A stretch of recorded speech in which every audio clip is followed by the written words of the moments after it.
Bueno, buen día. Hoy empezamos con la clase de estación total. Tal como hicimos con otras clases, vamos a tratar de dividir en 2 o 3 capítulos. Vamos a ver más o menos qué tiempo nos lleva cada uno, de manera tal de no hacer los archivos tan pesados. Así que bueno, empezamos con esta clase.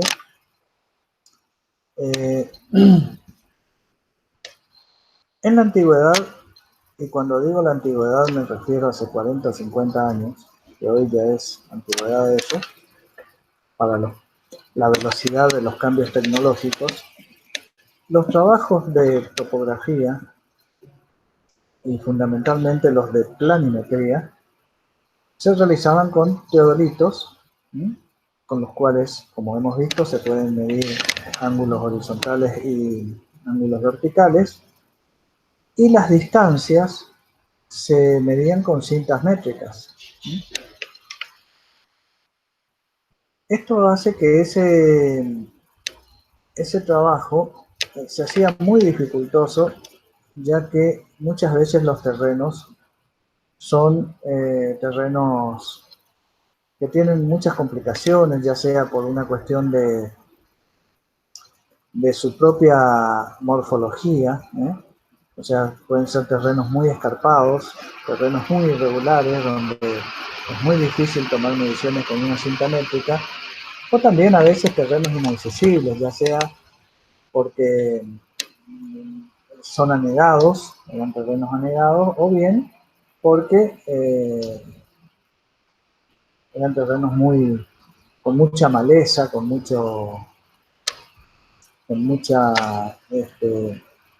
vegetación, y entonces había que hacer muchos trabajos previos de limpieza, etcétera, para poder tomar mediciones con cinta métrica con una cierta exactitud.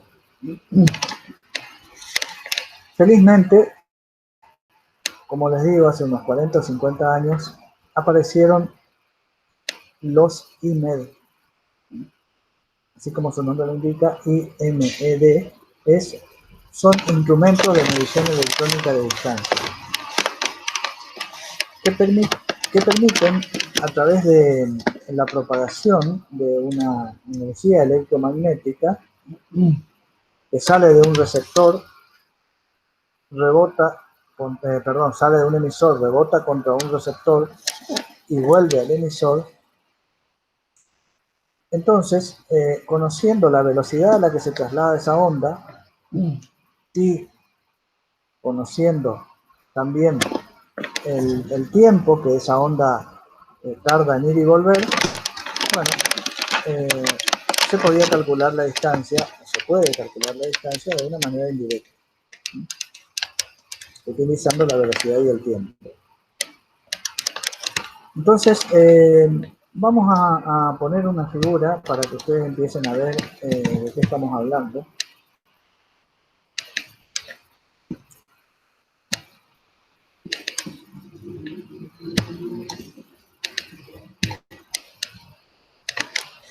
Bueno, los primeros IMED que aparecieron eran equipos muy pesados y muy caros, que medían grandes distancias con bastante precisión, pero digamos, para los trabajos de topografía en ingeniería civil se hacían muy onerosos y también muy dificultosos de manejar. Luego empezaron a aparecer estos equipos que vemos acá, de color anaranjado. Acá vemos un IMED montado sobre un teodolito, directamente sobre las asas del teodolito. Y acá vemos otro IMED un poco distinto, que está montado a través de un dispositivo como este, que está montado sobre los montantes del teodolito. Entonces, ¿cómo funcionaba esto? Bueno, los ángulos horizontales y verticales se seguían midiendo de la misma manera con el teodolito, como ya hemos visto, y la distancia, en lugar de hacerla con cinta, se calculaba con estos equipos.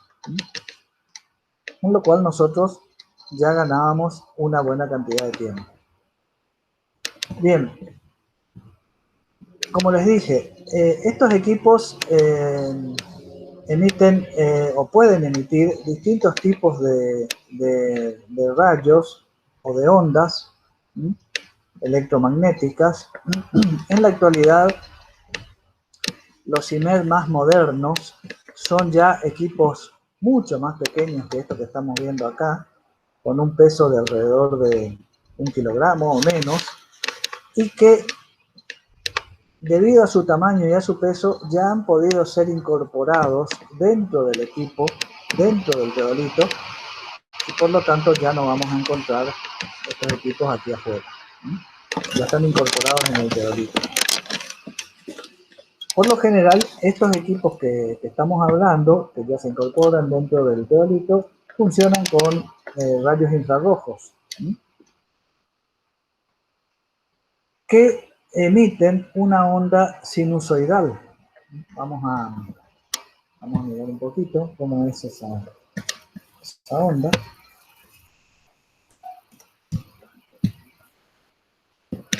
Un segundo mientras aparece la presentación.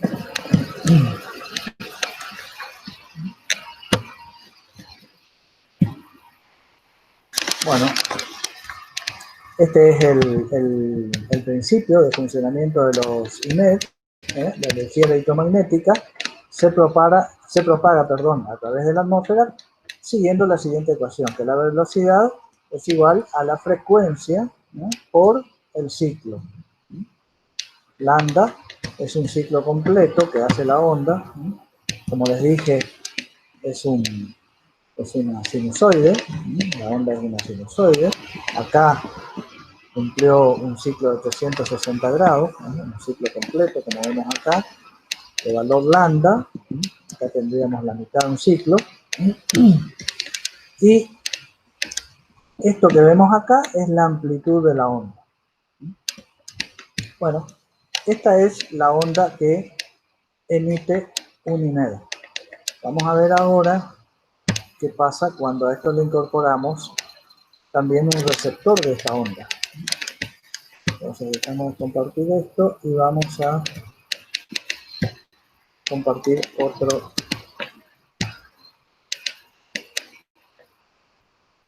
gráfico. Vamos a compartir este, que es el recorrido que hace la onda. Entonces aquí podemos ver, este es el recorrido de la onda. Acá tenemos nuestro IMED montado sobre un trípode. En el caso de los equipos que ustedes van a ver en la cátedra, cuando se habilite la presencia en la facultad, bueno, van a ver aquí montada una estación total y el IMED está dentro de esa estación total. Entonces, cuando nosotros damos la orden, se emite el rayo y de este lado, sobre el punto B, del cual nos interesa conocer su posición, nosotros acá estamos estacionados sobre un punto A y queremos conocer cuál es la posición del punto B. Entonces, emitimos el rayo va haciendo la distinta cantidad de ondas que necesita o la distinta cantidad de ciclos que necesita para llegar al reflector. Llega al reflector, rebota en él, se refleja y vuelve por este camino que estamos viendo acá y vuelve al IMED. De esta manera, sabiendo a qué velocidad se trasladó esta onda y cuánto tardó en ir y volver, bueno, vamos a tener el doble de la distancia. Indirectamente vamos a poder calcular el doble de la distancia que hay entre este punto A y B. Por lo tanto, para conocer la distancia solo tenemos que dividir por 2 ese valor. Pero esto que estamos viendo acá no es lo que sucede en la realidad.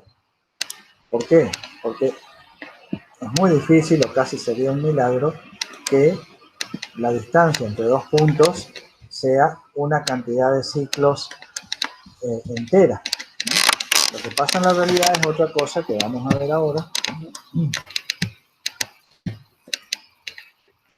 Vamos a mirarlo en otro gráfico.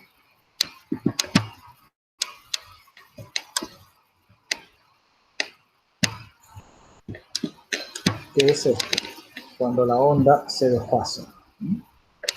Entonces fíjense, acá tenemos el emisor, el IMED. Entonces emitimos la onda empieza a formar su ciclo, su sinusoide, y a formar su ciclo. Acá forma un lambda, otro más. Pero antes de llegar al reflector ya no hay un ciclo completo. Y hay una porción de ciclo que puede ser cualquiera, ¿no? La mitad, un cuarto, 0,15, 0,17, lo que sea, de ciclo.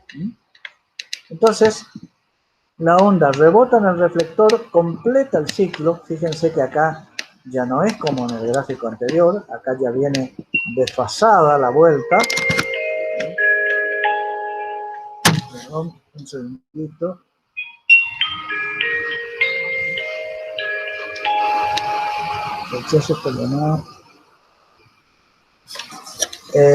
Entonces les decía, acá viene ya viene la onda desfasada a la vuelta, ya vamos viendo cómo se produce el desfase, y cuando llega al IMED de nuevo, el IMED tiene la capacidad de poder saber cuánto es este desfase. Porque en la realidad, como vamos a ver en otro gráfico ahora,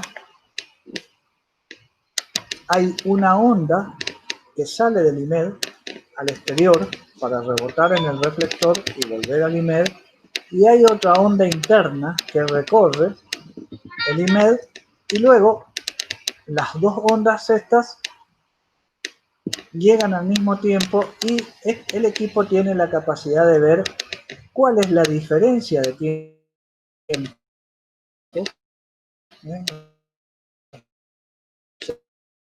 cuál fue el desfase, la diferencia de tiempo respecto a la onda que recorrió internamente el equipo. ¿Se entiende?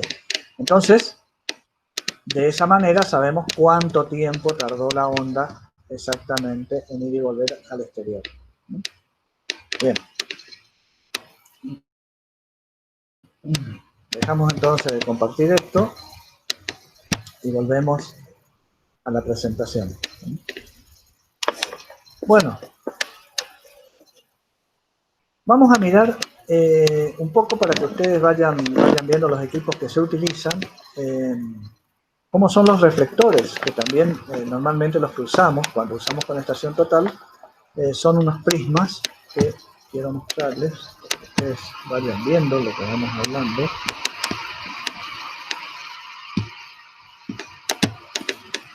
Tenemos. Bueno, acá podemos ver unos prismas o reflectores. Fíjense, este es un prisma. Los prismas tienen una serie de rayos que convergen en el centro. Recuerden que cuando hablamos de teodolitos, nosotros hablamos de los hilos del retículo y de los cruces del hilo del retículo que formaban como una cruz filar.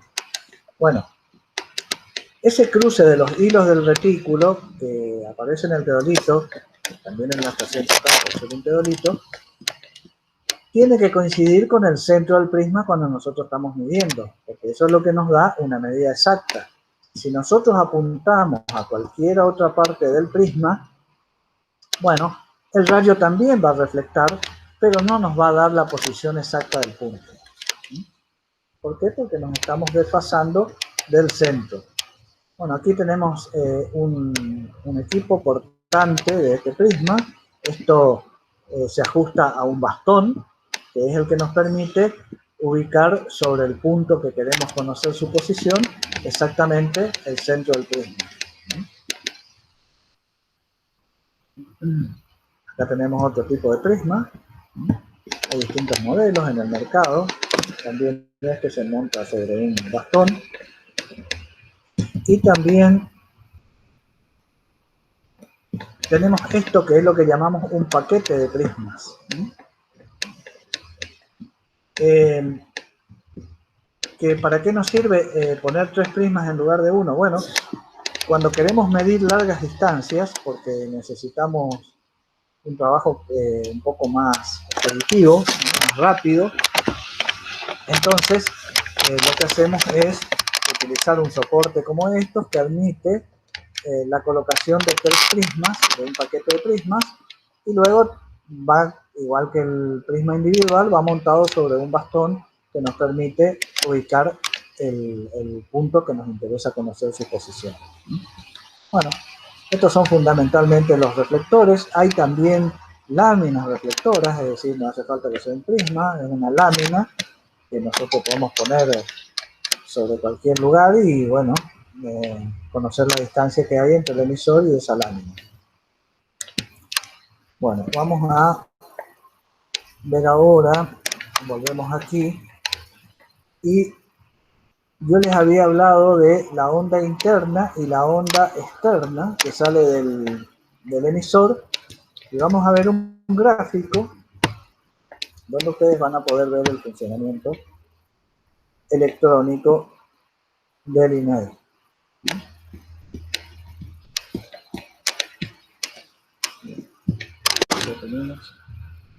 Entonces, vamos a ocultar esto para que se vea bien. Entonces, ¿qué hace un IMED?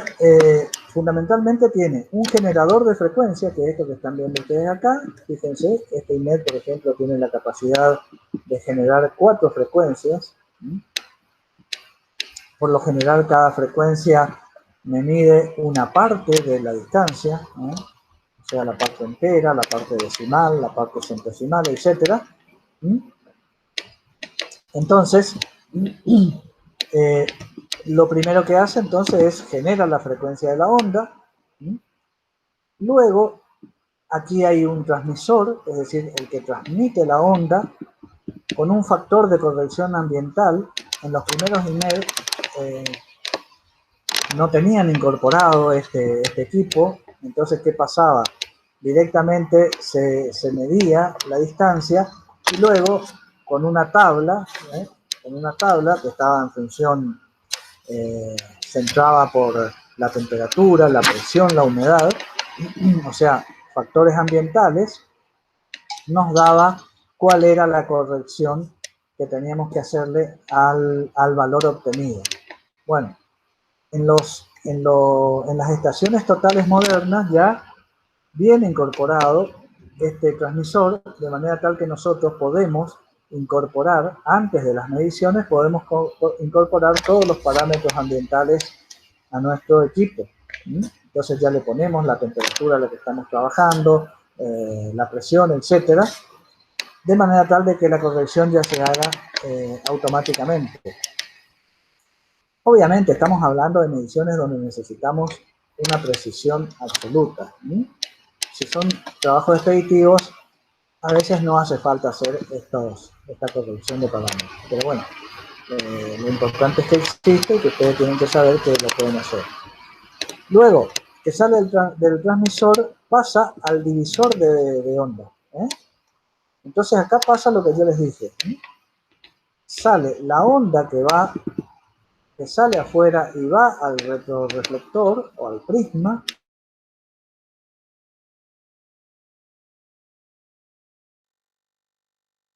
Pasa por un filtro. Luego las dos ondas, la interna y la externa, faltan por un filtro de interferencia. Es decir, acá se filtran todas las interferencias ambientales, ruidos, etc. Luego va a un receptor y en los circuitos de diferencia de fase, es decir, acá es donde se mide ese desfase que se produce entre la onda que sale y la onda que sigue por dentro. Luego acá tenemos el medidor de fase y luego va a un visualizador, que en el caso de la estación total no es más que un display que está en la estación total, en el equipo, y que nos permite visualizar ahí todos los datos que nos da ese equipo que estamos manejando en ese momento. ¿Mm? Porque pasa lo siguiente, que en el caso de la estación total, que como decimos es un teodolito al que se le incorpora un IMED, un medidor de distancias, también a las estaciones totales se le ha incorporado un procesador y una memoria. ¿Qué nos permite esto? Bueno, vamos a dejar de presentar esto, vamos a sacarlo.